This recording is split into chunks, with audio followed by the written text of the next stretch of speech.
Olá, tudo bem com você? Estamos aqui para mais uma lição da nossa série de estudo Cristianismo Pioneiro, baseado no livro de Atos dos Apóstolos. E hoje nós vamos dar sequência, então, às viagens missionárias, de Paulo. Na aula passada nós vimos a primeira viagem missionária e hoje nós iremos ver a segunda viagem missionária do apóstolo Paulo. O tema da nossa aula de hoje é a Igreja Avança, a segunda viagem missionária. Desde já eu peço a você, como costume, reserve aí um tempo, e um local adequado para que possamos aprender juntos. Nosso textual está lá em Atos, capítulo 17, versículo 6. Porém, não os encontrando, arrastaram Jasson e alguns irmãos diante das autoridades, gritando: Estes que promovem tumulto em todo o mundo chegaram também aqui. A visão da igreja, revigorada pelos resultados da primeira viagem missionária, motivou os apóstolos a alcançar mais pessoas nas regiões da Ásia, mas na metade do caminho, Deus ampliou esse projeto. Nesses 4 capítulos de Atos, veremos que a expansão do evangelho alcançou quase todos os limites do mundo conhecido, exigindo do apóstolo Paulo um cuidado constante das igrejas. Uma multiplicidade de situações revela o dia a dia da vida missionária e encerram princípios básicos para aquele que deseja participar da obra de Deus. Foi nesse período que ele começou a escrever suas cartas às igrejas que não podia visitar, ampliando o alcance de sua missão. Então, o início da segunda viagem missionária. Atos 15, 36, 41.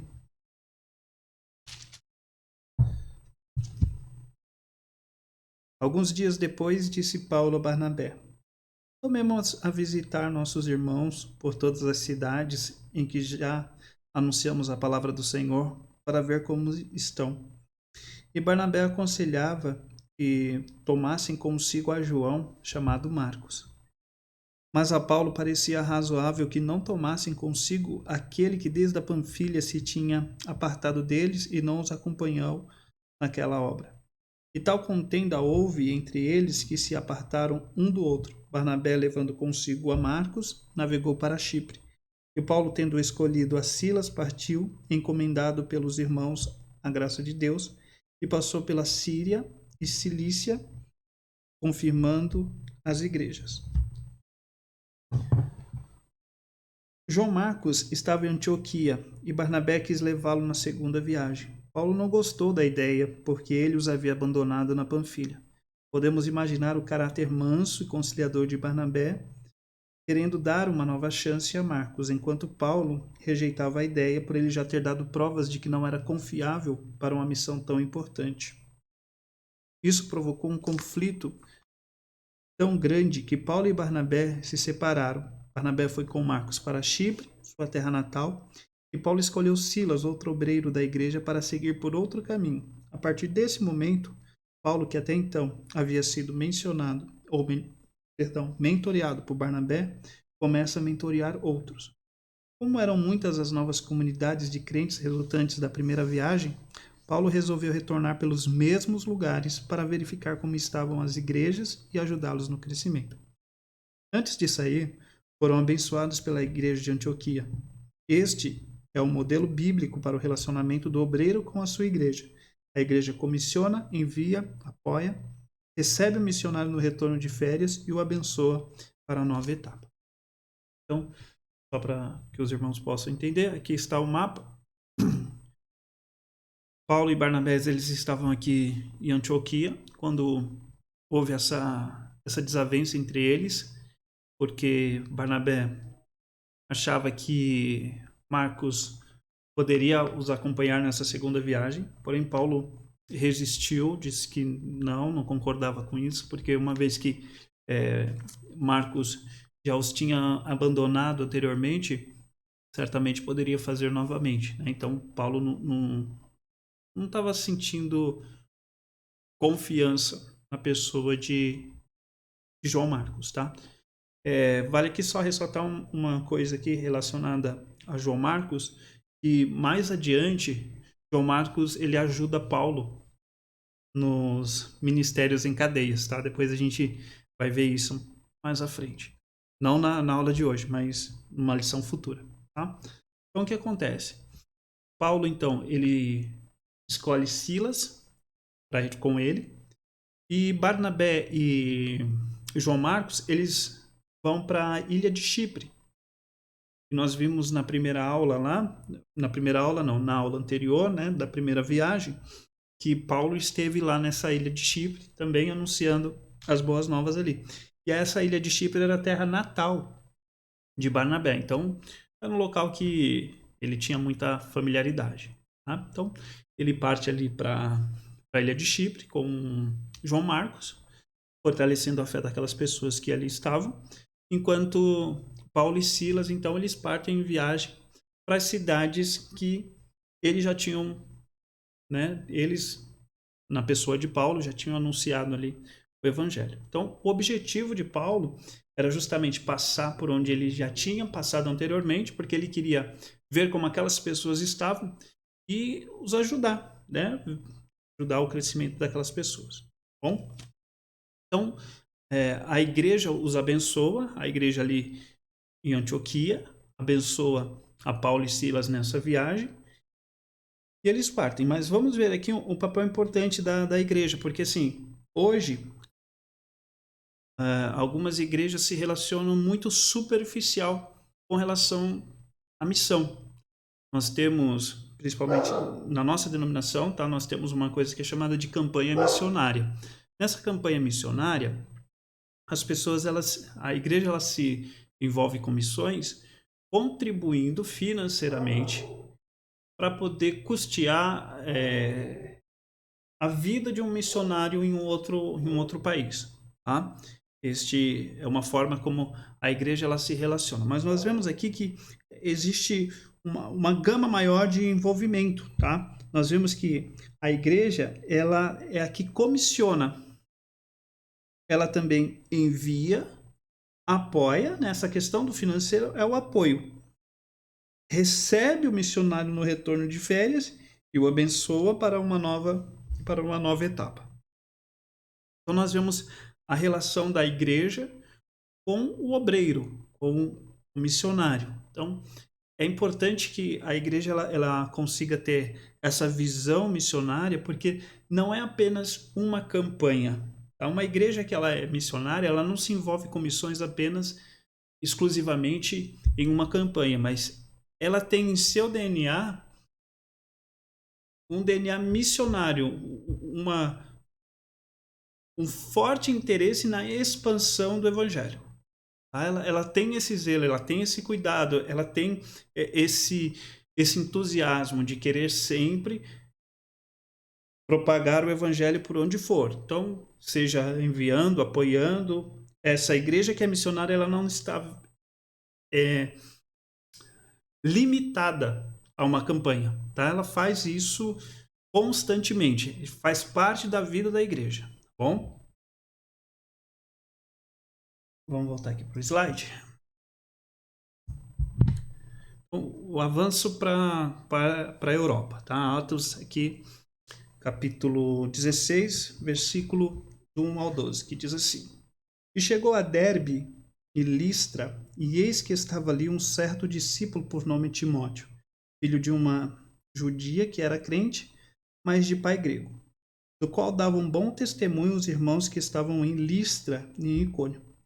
Paulo que quis que este fosse com ele, e tomando-o circuncidou por causa dos judeus que estavam naqueles lugares, porque todos sabiam que seu pai era grego. E quando iam passando pelas cidades, lhes entregavam para serem observados os decretos que haviam sido estabelecidos pelos apóstolos e anciões em Jerusalém, de sorte que as igrejas eram confirmadas na fé e cada dia cresciam em número. E passando pela Frígia e pela província da Galácia, foram impedidos pelo Espírito Santo de anunciar a palavra na Ásia. E quando chegaram a Mísia, intentavam ir para a Bitínia, mas o Espírito de Jesus não lhe permitiu. E tendo passado por Mísia, desceram a Troade. E Paulo teve de noite uma visão em que se apresentava um varão da Macedônia e lhe rogava, dizendo: passa a Macedônia e ajuda-nos. E logo depois desta visão, procuramos partir para a Macedônia, concluindo que o Senhor nos chamava para lhes anunciarmos o Evangelho. E navegando de Troade, fomos correndo em caminho direito para a Somatrácia e no dia seguinte para Neápolis. E dali para Filipos, que é a primeira cidade desta parte da Macedônia, e é uma colônia, e estivemos alguns dias nesta cidade. Então vou voltar aqui no mapa rapidinho, tá? Só para a gente ver esse percurso que Paulo fez. Então, Paulo ele parte aqui juntamente com Silas, Antioquia. Ele passa por Tarso, Derbe, Listra, Icônio, Antioquia e vamos a Troade.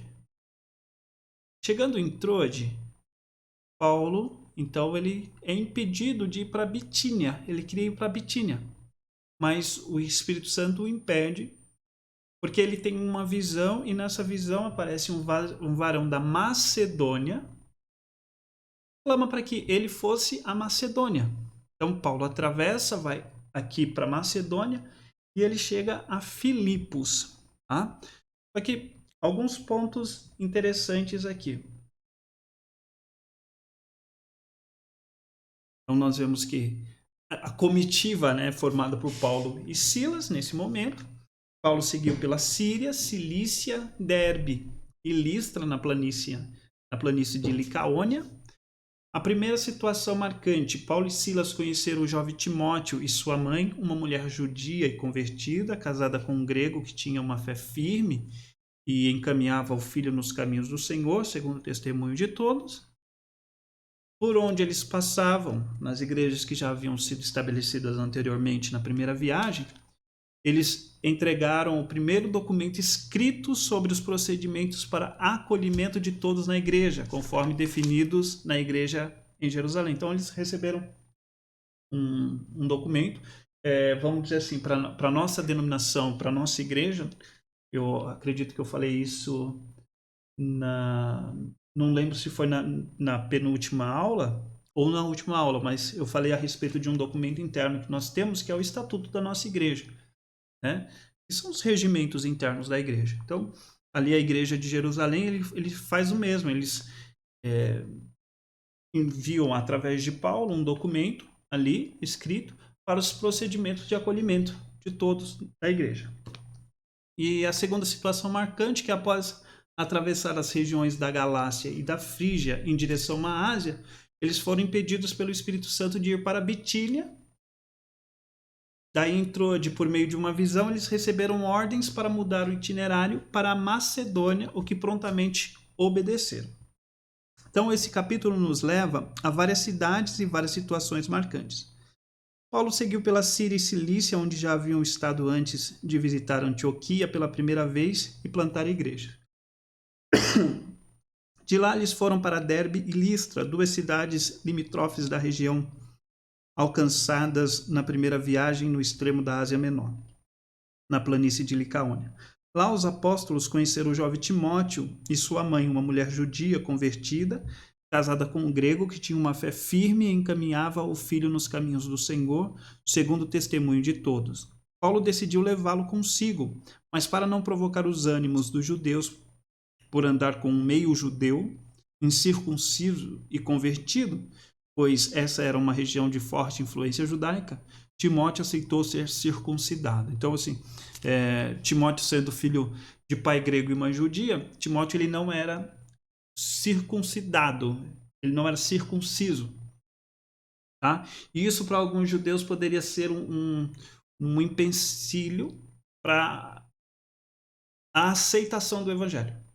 E Paulo, tendo conhecimento disso, então Paulo propõe a Timóteo que Timóteo então seja circuncidado, e Timóteo aceita sem problema algum.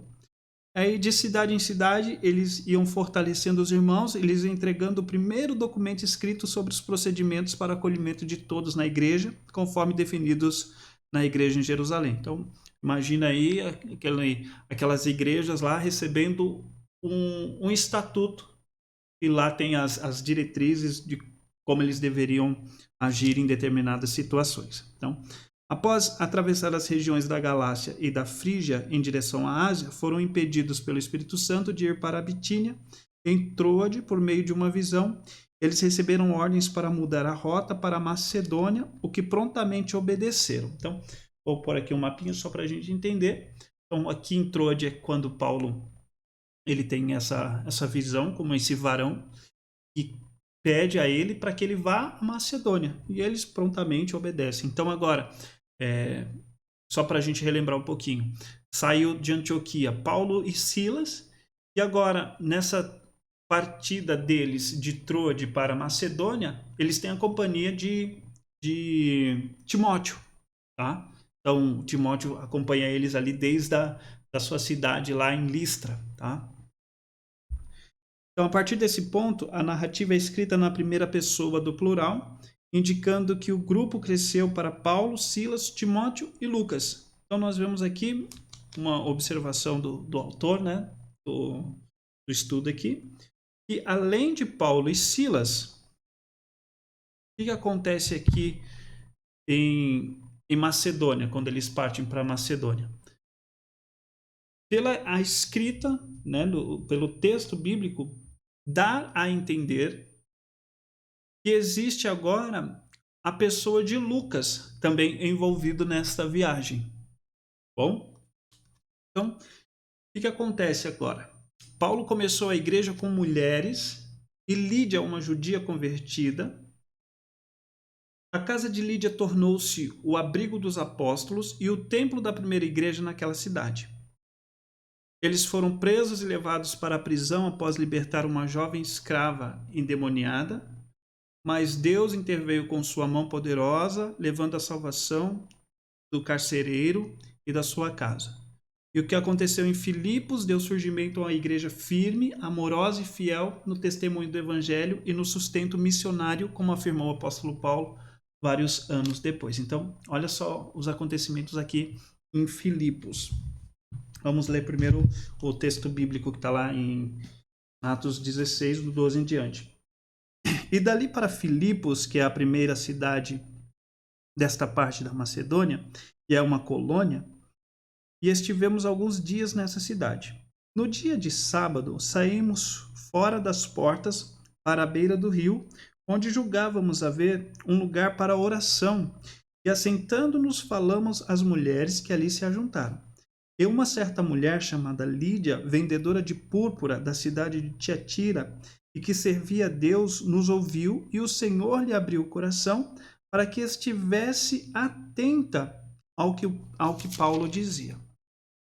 Depois que foi batizada, ela e sua casa nos rogou, dizendo: Se haveis julgado que eu seja fiel ao Senhor, entrai em minha casa e ficai ali. E nos constrangeu a isso. E aconteceu que, indo nós à oração, nos saiu ao encontro uma jovem que tinha espírito de adivinhação, a qual, adivinhando, dava grande lucro aos seus senhores. Esta, seguindo a Paulo e a nós, clamava dizendo: Estes homens que nos anunciam o caminho da salvação são servos do Deus Altíssimo. Isto fez ela por muitos dias. Mas Paulo, perturbado, voltou-se e disse ao espírito: Em nome de Jesus Cristo te mando que saias dela. E na mesma hora saiu. E vendo seus senhores que a esperança do seu lucro estava perdida, prenderam Paulo e Silas e os levaram a uma praça à presença dos magistrados. E apresentando-os aos magistrados, disseram: Estes homens, sendo judeus, perturbaram a nossa cidade e nos expõem costumes que nos não é lícito receber nem praticar, visto que somos romanos. E a multidão se levantou unidade contra eles, e os magistrados, rasgando-lhes as vestes, mandaram açoitá-los com varas. E havendo-lhes dado muitos açoites, os lançaram na prisão, mandando ao carcereiro que os guardasse com segurança, o qual, tendo recebido tal ordem, os lançou no cárcere interior e lhes segurou os pés no tronco. Perto da meia-noite, Paulo e Silas oravam e cantavam hinos a Deus, e os outros presos os escutavam. E de repente sobreveio um tão grande terremoto que os alicerces do cárcere se moveram e logo se abriram todas as portas e foram soltas as prisões de todos. Acordando o carcereiro e vendo abertas as portas da prisão, tirou a espada e quis matar-se, cuidando que os presos já tinham fugido. Mas Paulo clamou com grande voz, dizendo: Não te faças nenhum mal, porque todos aqui estamos. E pedindo luz, saltou dentro e todo trêmulo se prostrou ante Paulo e Silas. E tirando-os para fora, disse: Senhores, que é necessário que eu faça para me salvar? E eles disseram: Crê no Senhor Jesus Cristo e serás salvo tu e tua casa. E lhe pregaram a palavra do Senhor e a todos os que estavam em sua casa. E tomando-os ele consigo naquela mesma hora da noite, levou-lhes os vergões e logo foi batizados, ele e todos os seus. Então, levando-os à sua casa, lhes pôs a mesa, e na sua crença em Deus, alegrou-se com toda a sua casa. E sendo já dia, os magistrados mandaram quadrilheiros, dizendo: Soltai aqueles homens. O carcereiro anunciou a Paulo estas palavras, dizendo: Os magistrados mandaram que vos soltasse. Agora, pois, sai e ide em paz. Mas Paulo replicou: Açoitaram-nos publicamente, e sem sermos condenados, sendo homens romanos, nos lançaram na prisão. E agora, encobertamente nos lançam fora? Não será assim, mas venham eles mesmos e tirem-nos para fora. E os quadrilheiros foram dizer aos magistrados estas palavras, e eles temeram ouvindo que eram romanos. Então, vindo-lhes, dirigiram súplicas e, tirando-os para fora, lhes pediram que saíssem da cidade. E, saindo da prisão, entraram em casa de Lídia e, vendo os irmãos, os confortaram e depois partiram. Então, observem só o que está acontecendo aqui na Macedônia, aqui, mais precisamente em Filipos, né? Aportando em Neápolis, chegaram a Filipos, a primeira cidade daquela parte da Macedônia.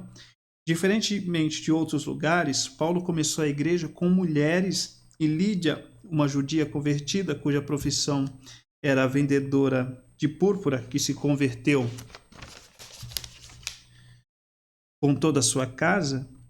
Em seguida, muitos ouviram a palavra do Senhor, que a casa de Lídia tornou-se o abrigo dos apóstolos e o templo da primeira igreja naquela cidade. Então, o primeiro fato marcante aqui, nós vemos, é a questão das mulheres, né? Que a igreja aqui ela começou com as mulheres, principalmente aqui com Lídia, e a ponto da casa de Lídia se tornar o templo da primeira igreja naquele local. Então, ao libertar uma jovem escrava, um outro ponto interessante, que ao libertar uma jovem escrava endemoniada, eles provocaram seus donos a ponto de serem espancados, presos e levados para a prisão. Deus interveio com sua mão poderosa, levando a salvação do carcereiro e da sua casa. Aquela noite de aparente derrota foi transformada por Deus em noite de vitória, pois amanhã raiou com a luz de Cristo, iluminando os corações de muitos. Um outro ponto aqui interessante é essa questão aqui da prisão, né? Eles foram presos injustamente, havia ali uma jovem endemoniada e ela, vamos dizer assim, o espírito que vinha sobre ela era um espírito de adivinhação. E os seus senhores, eles lucravam com isso, né? Pessoas iam diante daquela jovem ali para poder saber do seu futuro e eles acabavam pagando por aquela adivinhação. Só que quando Paulo chega diante dela, né? Paulo então expulsa o demônio e ela para de adivinhar as coisas. Só que isso traz uma perda muito grande para os seus senhores. Então aqui no versículo 16, aconteceu que indo nós à oração, nos saiu ao encontro uma jovem que tinha espírito de adivinhação, a qual adivinhando dava grande lucro aos seus senhores. Então, esse foi o ponto deles serem presos. Porque esta, seguindo a Paulo e a nós, clamava dizendo: estes homens que nos anunciam o caminho da salvação são servos do Deus Altíssimo. E isto fez ela por muitos dias, mas Paulo, perturbado, voltou e disse ao Espírito: em nome de Jesus Cristo, te mando que saias dela. E na mesma hora saiu. Então, a partir do momento que o Espírito saiu dela, ela perdeu, vamos dizer assim, entre aspas aqui, tá? Ela perdeu esse poder de adivinhação, e com isso as pessoas deixaram então de consultá-la. As pessoas deixando de consultar, não pagavam por isso, e aqueles senhores teve prejuízo. Então, a forma deles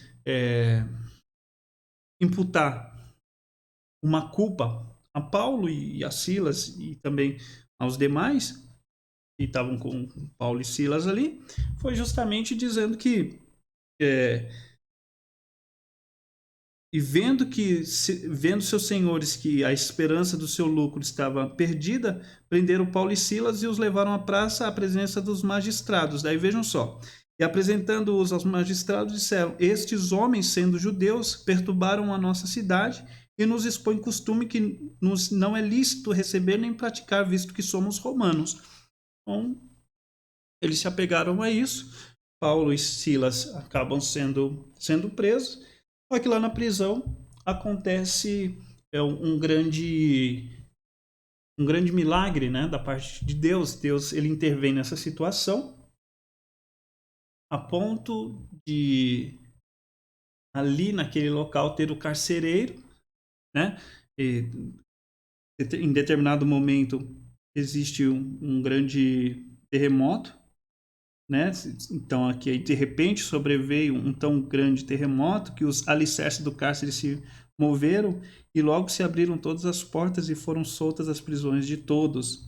Então imagina o responsável por aqueles presos, né? Chega diante da prisão, tá tudo aberto, tudo escancarado lá. A primeira ação dele era justamente pegar a sua espada e tirar a sua vida. Quando ele estava a ponto de fazer isso, Paulo ele grita lá: ei, não faça isso, estamos todos aqui.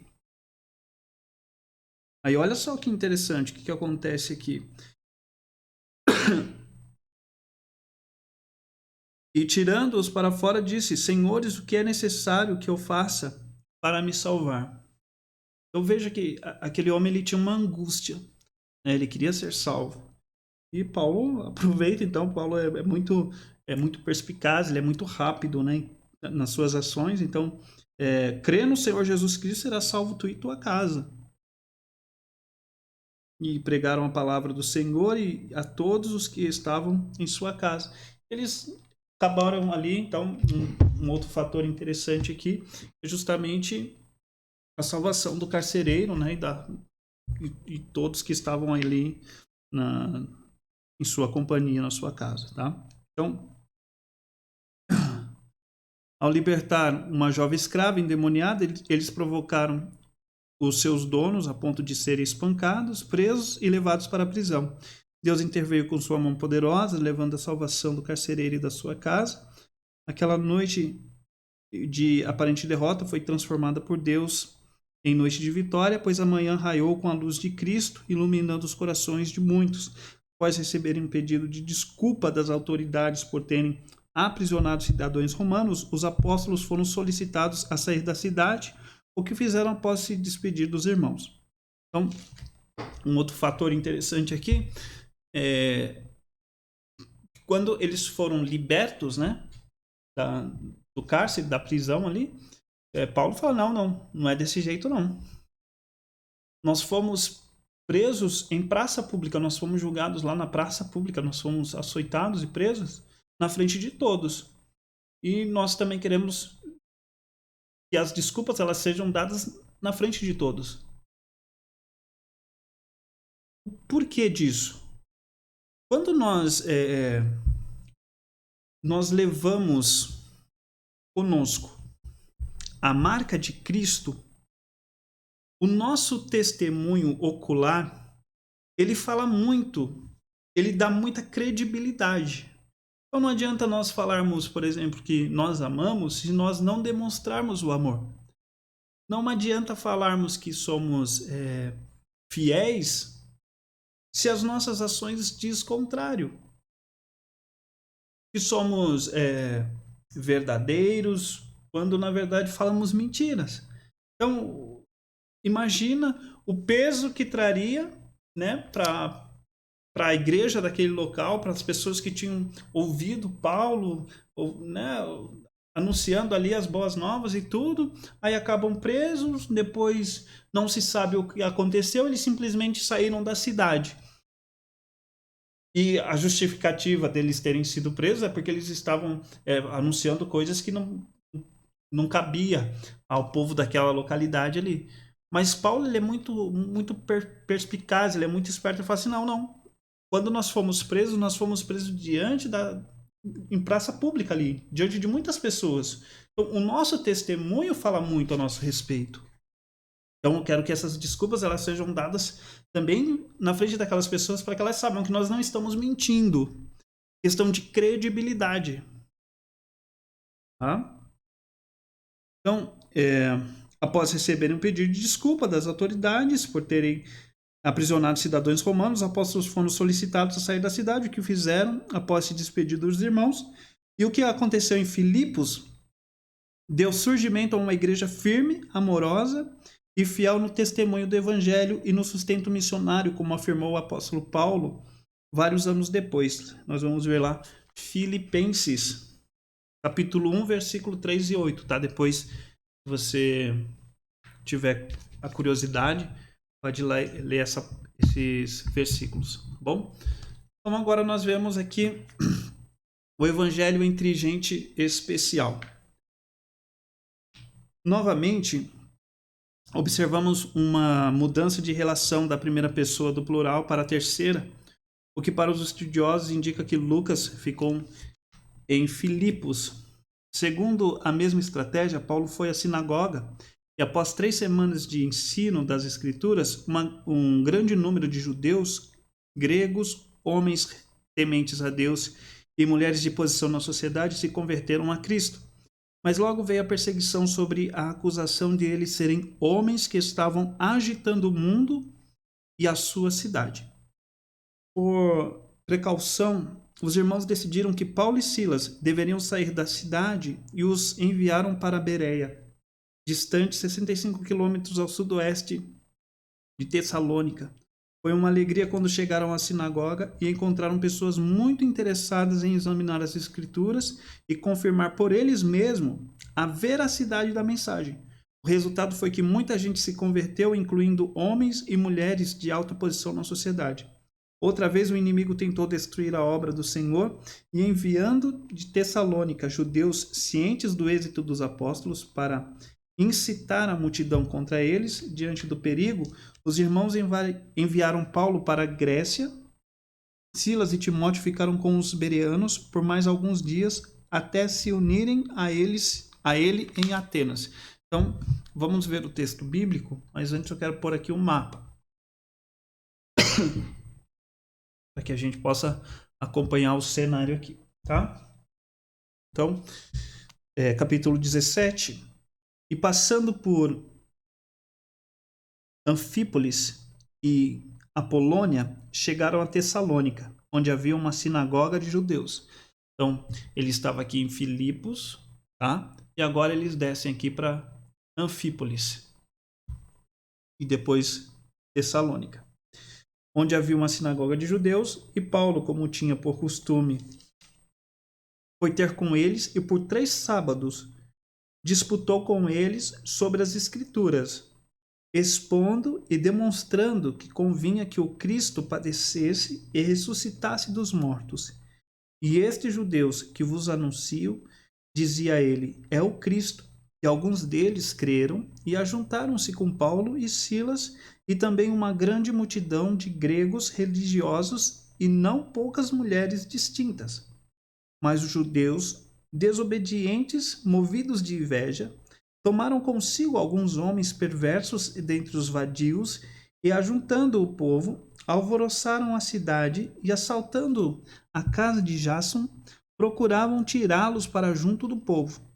Porém, não os achando, trouxeram Jasson e alguns irmãos à presença dos magistrados da cidade, clamando: estes que têm alvoroçado o mundo chegaram também aqui, os quais Jason recolheu.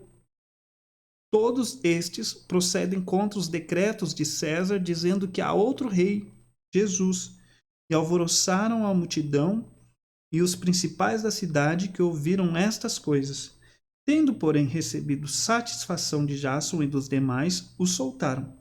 E logo os irmãos enviaram de noite Paulo e Silas a Bereia, e eles, chegando lá, foram à sinagoga dos judeus. Ora, estes foram mais nobres do que os que estavam em Tessalônica, porque de bom grado receberam a palavra, examinando cada dia nas Escrituras se estas coisas eram assim.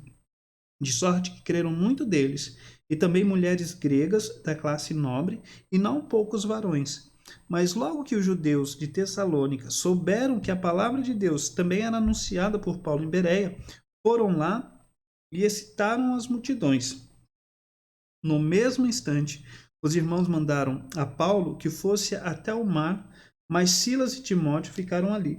E os que acompanhavam Paulo o levaram até Atenas e, recebendo ordem para que Silas e Timóteo fossem ter com ele, o mais depressa possível partiram. Então nós vemos aqui que existe uma grande desavença em Tessalônica, né?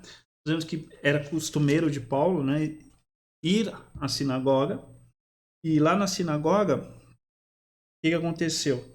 Paulo ele começa a falar de Cristo ali naquele lugar. E ele revela, este Jesus que vos anuncio é o Cristo. Alguns deles creram e ajuntaram-se com Paulo e Silas, e também uma grande multidão de gregos religiosos e não poucas mulheres distintas. Mas havia ali, sempre tem aqueles que são contra, né? E não seria diferente ali em Tessalônica. O que acontece? Aqueles homens, eles se revoltam é, contra Paulo, a ponto de Paulo ter que se retirar dali. Então eles enviam Paulo para Bereia. Tá? E o povo de Bereia ali recebe de melhor grado a Paulo e Silas. E eles tinham um costume de conferir se realmente aquilo que Paulo estava falando, se era verdadeiro ou não, se tinha veracidade naquelas coisas. E conforme eles comprovavam que tudo aquilo que Paulo falava, né, tinha veracidade, realmente era da forma como ele estava dizendo, e muitas pessoas ali, então, eles acabaram aceitando a Cristo por conta da veracidade. Só que o que acontece? No mesmo instante, os irmãos mandaram a Paulo que fosse até o mar, mas Silas e Timóteo ficaram ali. Eles ficaram em Bereia e Paulo, então, ele vai para Atenas. Tá? Então, o que acontece em Atenas? Paulo no centro do saber cultural do mundo. Olha só. Então, naquele momento ali, Atenas era o centro do saber cultural do mundo. Tinham muitos filósofos, muitos estudiosos, o pessoal mais erudito estava ali naquele lugar. Então, na sinagoga, Paulo começou a discutir com os judeus e gregos tementes a Deus sobre os ídolos. Paulo foi convidado para ir ao Areópago, lugar dos eruditos e magistrados, e prega ali um dos seus mais profundos sermões.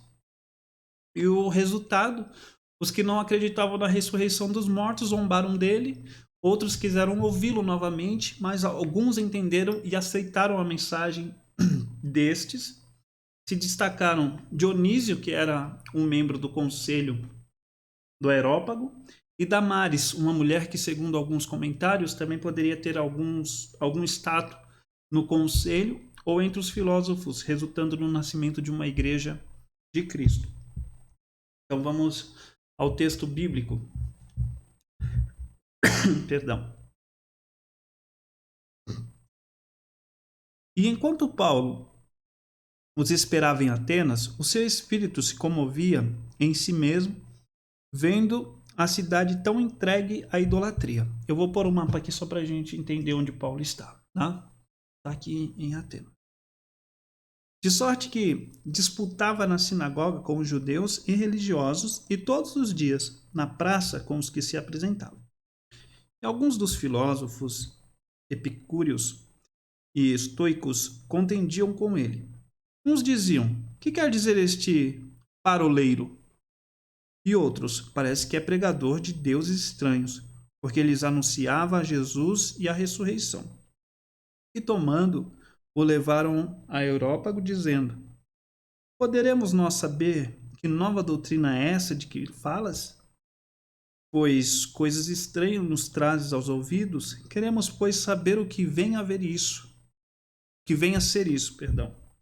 Pois todos os atenienses e estrangeiros residentes de nenhuma outra coisa se ocupavam senão de dizer e ouvir alguma novidade. E estando Paulo no meio do Areópago, disse: varões atenienses, em tudo vos vejo um tanto supersticioso, porque passando eu e vendo os vossos santuários, achei também um altar em que estava escrito: ao Deus desconhecido. Esse, pois, que vós honrais, não conhecendo, e o que eu vos anuncio, é o que eu vos anuncio. O Deus que fez o mundo e tudo que nele há, sendo Senhor do céu e da terra, não habita em templos feitos por mãos de homens, nem tampouco é servido por mãos de homens, como que necessitando de alguma coisa, pois ele mesmo é quem dá a todos a vida, a respiração e todas as coisas. E de um só fez toda a geração dos homens para habitar sobre toda a face da terra, determinando os tempos já dantes ordenados e os limites da sua habitação, para que buscassem ao Senhor, se porventura, tateando, o pudessem achar. Ainda que não está longe de cada um de nós, porque nele vivemos e nos movemos e existimos, como também alguns dos vossos poetas disseram, pois somos também sua geração. Sendo nós, pois, geração de Deus, não havemos de cuidar que a divindade seja semelhante ao ouro, ou à prata, ou à pedra esculpida por artifício e imaginação dos homens. Mas Deus, não tendo em conta os tempos da ignorância, anuncia agora a todos os homens, em todo lugar, que se arrependam, porquanto tem determinado um dia em que com justiça há de julgar o mundo, por meio do varão que destinou, e disso deu certeza a todos, ressuscitando-o dos mortos. E como ouviram falar da ressurreição dos mortos, uns escarneciam e outros diziam: acerca disso te ouviremos outra vez. E assim Paulo saiu do meio deles. Todavia, chegando alguns varões a ele, creram, entre os quais estavam Dionísio, o Areopagita, e uma mulher por nome Damares, e com eles outros.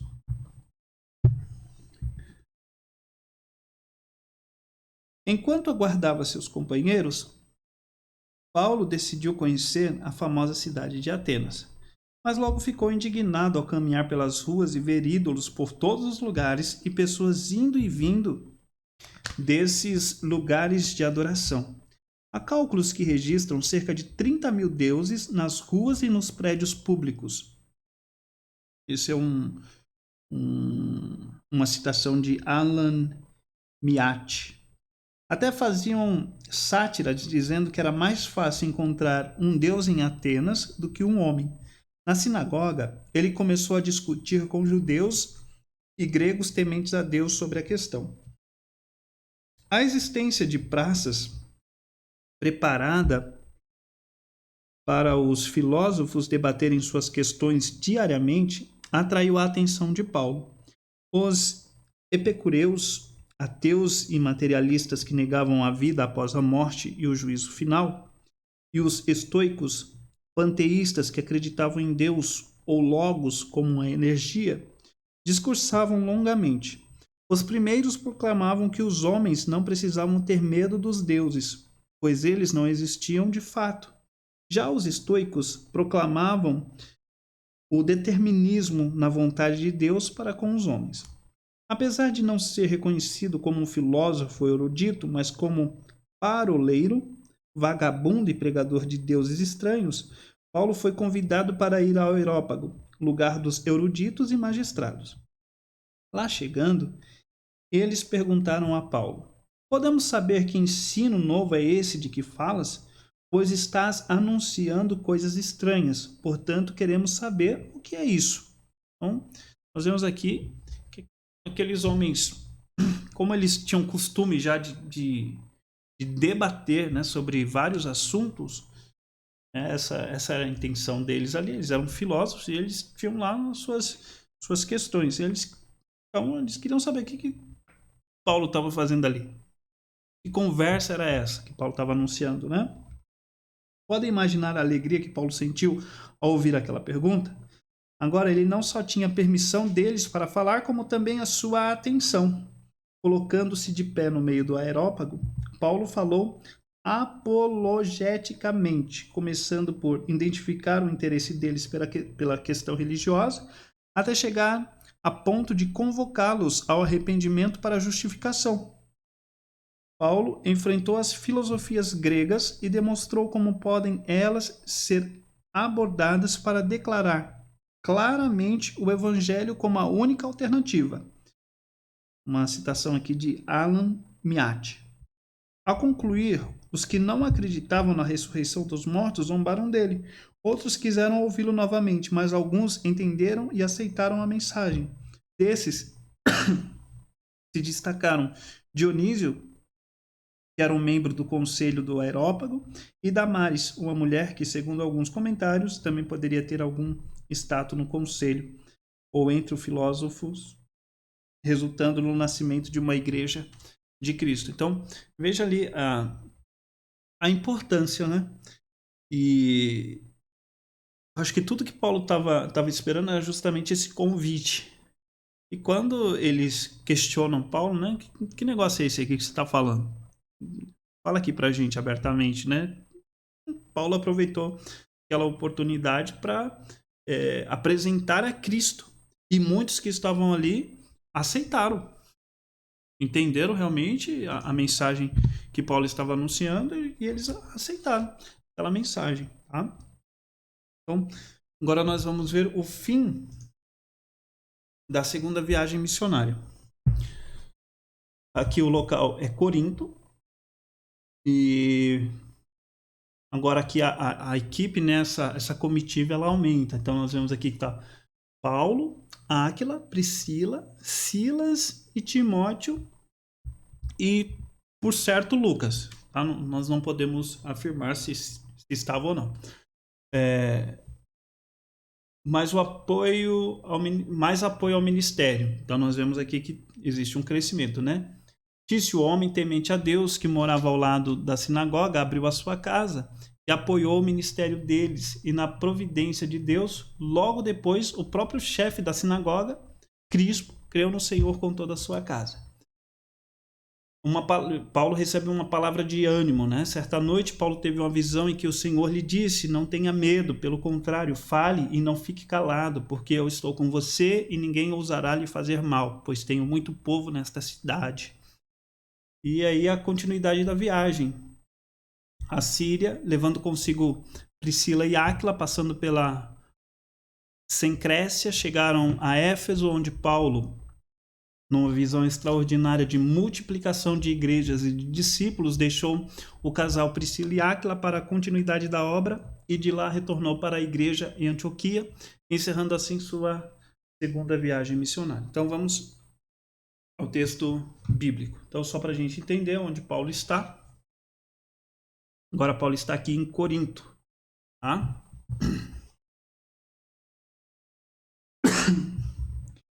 Depois disso, partiu Paulo de Atenas e chegou a Corinto. E achando um certo judeu por nome Áquila, natural do Ponto, que havia pouco tinha vindo da Itália, e Priscila, sua mulher, pois Cláudio tinha mandado que todos os judeus saíssem de Roma, se ajuntou com eles. E como era do mesmo ofício, ficou com eles e trabalhava, pois tinha por ofício fazer tendas. E todos os sábados disputava na sinagoga e convencia a judeus e gregos. Quando Silas e Timóteo desceram da Macedônia, foi Paulo, impulsionado pela palavra, testificando aos judeus que Jesus era o Cristo. Mas, resistindo e blasfemando eles, sacudiu as vestes e lhes disse: O vosso sangue esteja sobre a vossa cabeça, eu estou limpo, e desde agora parto para os gentios.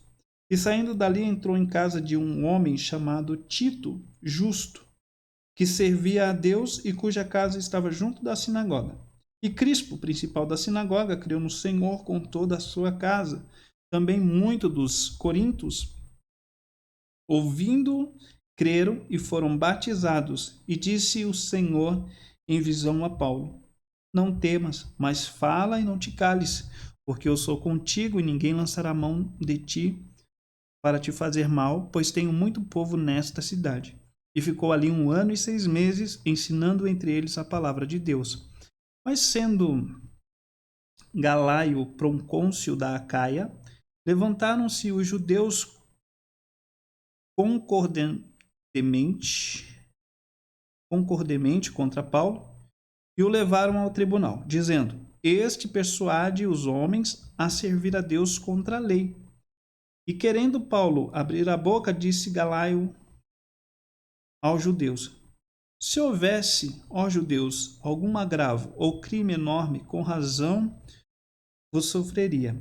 Mas se a questão é de palavras e de nomes e da lei que entre vós há, vede-o vós mesmo, porque eu não quero ser juiz desta coisa. E expulsou-os do tribunal. Então todos agarraram Sóstenes, principal da sinagoga, e o feriram diante do tribunal. Porém, a Galaio nada destas coisas o incomodava. E Paulo, ficando ali muitos dias, despediu-o dos irmãos e dali navegou para a Síria, e com ele Priscila e Áquila, tendo rapado a cabeça em Cencreia, porque tinha voto. E chegou a Éfeso e deixou-os ali, mas ele, entrando na sinagoga, disputava com os judeus, e rogando-lhes eles que ficasse por mais algum tempo, não conveio nisso. Antes se despediu deles, dizendo: Querendo Deus, outra vez voltarei a vós. E partiu de Éfeso. E chegando a Cesareia, subiu a Jerusalém, e saudando a igreja, desceu a Antioquia. Estando ali algum tempo, partiu, passando sucessivamente pela província da Galácia e da Frígia, confirmando a todos os discípulos. Então nós vemos aqui o final, né, dessa viagem missionária, mas existem alguns pontos interessantes aqui em Corinto. Então, completando a viagem mais longa do que havia planejado, os apóstolos deixaram Atenas rumo a Corinto, uma cidade comercial, rica, intelectual e a principal da Acaia. Essa cidade tinha um nível tão alto de depravação que foi cunhada uma palavra em grego. Vou tentar aqui, tá? Corinthias zestai, que quer dizer viver como um Corinto, para significar viver bêbado e na corrupção moral. Um lugar estratégico para a pregação e expansão do evangelho.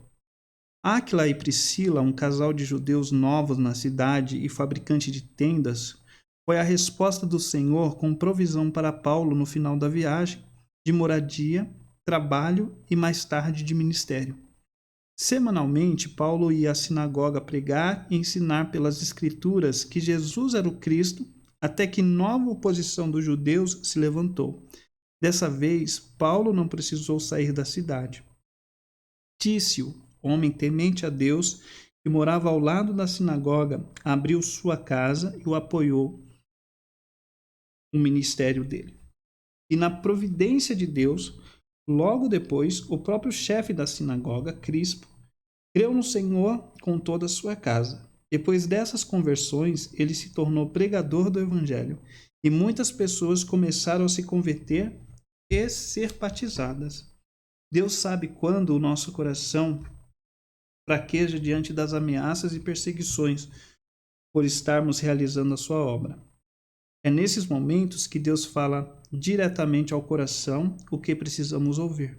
Para Paulo foi: não temas, mas fala e não te cales, porque estou contigo e ninguém te atacará para te fazer mal algum, pois tenho muita gente nessa cidade. Paulo obedeceu, ficando em Corinto por 1 ano e 6 meses, ensinando a palavra de Deus entre eles, até que se levantou outra perseguição dos judeus, levando-o ao tribunal perante o procônsul da Acaia, chamado Galaio. Mas, entendendo ser questões de ordem religiosa, ele o expulsou do tribunal.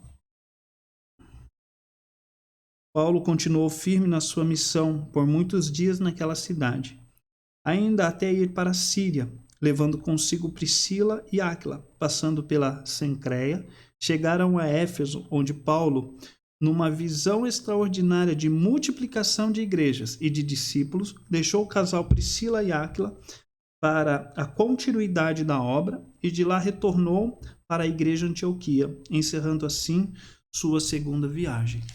Então, nós vemos aqui o papel fundamental, né, de Paulo, os desafios que ele teve.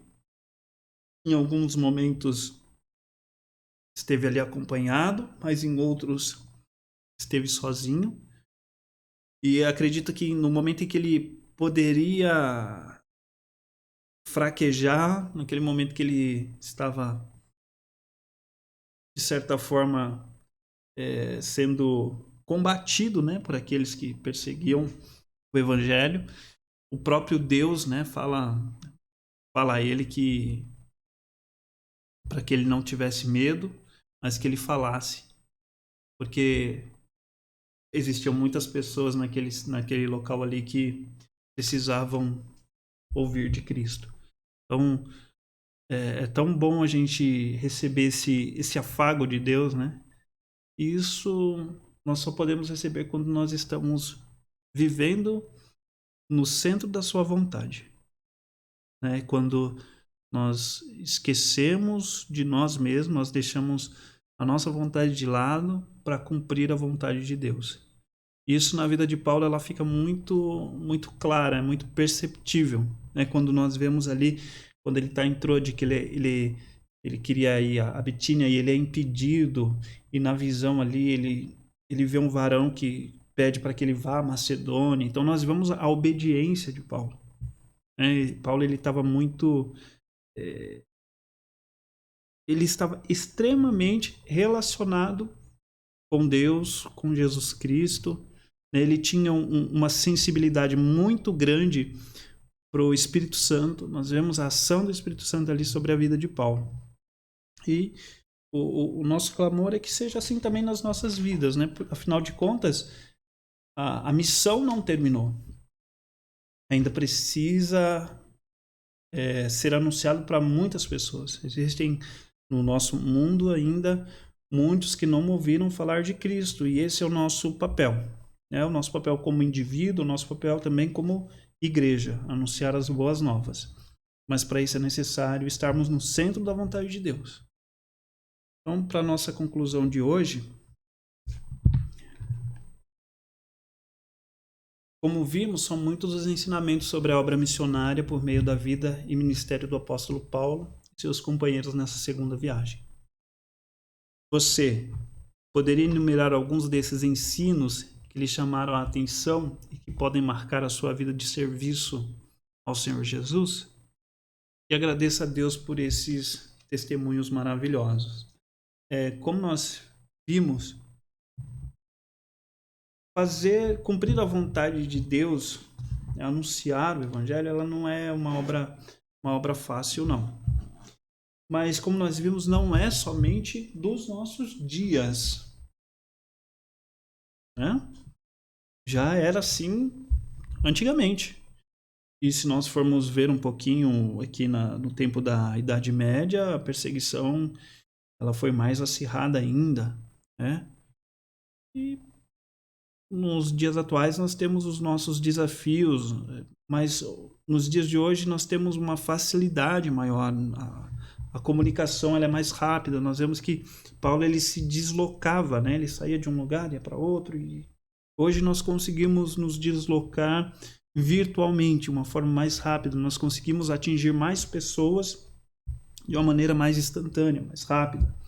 Né? A gente consegue enviar através dos nossos telefones, mensagens, orações, nós conseguimos alcançar um número maior. Hoje, muitas igrejas têm anunciado a palavra de Deus através de transmissões ao vivo. Então, a expansão do evangelho hoje é de uma forma mais dinâmica.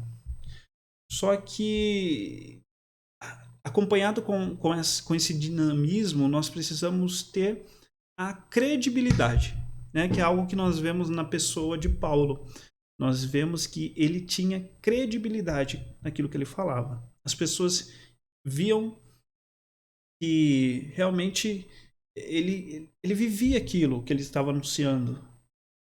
Então, quando nós vemos ele lá em Bereia, junto aos bereanos, quando ele está anunciando ali, falando de Cristo para aquelas pessoas, e aquelas pessoas elas vão conflitar se realmente aquilo que ele está falando é verídico ou não, eles veem veracidade naquilo que Paulo estava falando, e isso faz com que eles se convertam a Cristo.